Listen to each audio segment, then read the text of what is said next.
ಹಗಲು ಹೊತ್ತಿನಲ್ಲಿ ದಾರಿ ತೋರಿಸುವುದಕ್ಕೆ ಮೇಘಸ್ತಂಭದಲ್ಲಿ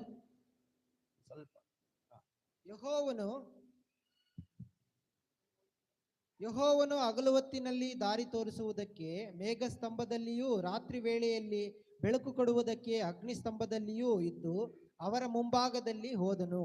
ಈ ರೀತಿಯಲ್ಲಿ ಅವರು ಹಗಲಿರುಳು ಪ್ರಯಾಣ ಮಾಡಿದರು. ಹಗಲಲ್ಲಿ ಮೇಘಸ್ತಂಭವು, ಇರುಳಲ್ಲಿ ರಾತ್ರಿಯಲ್ಲಿ ಅಗ್ನಿಸ್ತಂಭವು ಜನರ ಮುಂದೆ ತಪ್ಪದೆ కానిసితో తప్పకుండా కనిపించింది. ಇದು ನಾವು ಯೋಚನೆ ಮಾಡ್ಬೇಕು ಸ್ವಲ್ಪ. దీన్ని మనం ఆలోచించాలి. ನೋಡಿ, ಕಾನಾನ್ ದೇಶಕ್ಕೆ ಹೋಗಬೇಕಂದ್ರೆ 3.5 ದಿನ ಬೇಕು ಅಂತಾರೆ. చూడండి, కానాన్ దేశంకి వెళ్ళాలంటే 3.5 దినం కావాలి అంటారు. ಅಥವಾ ಕೆಲವರು ಒಂದು ರಾತ್ರಿ ಅಥವಾ ಒಂದು ದಿನ ಅಂತಾರೆ.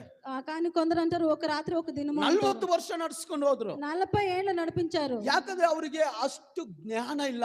ఎందుకంటే వాళ్ళకి అంత జ్ఞానం లేదు. ಮಂಡ ಜನರಾಗ್ಬಿಟ್ಟಿದ್ರು. వాళ్ళు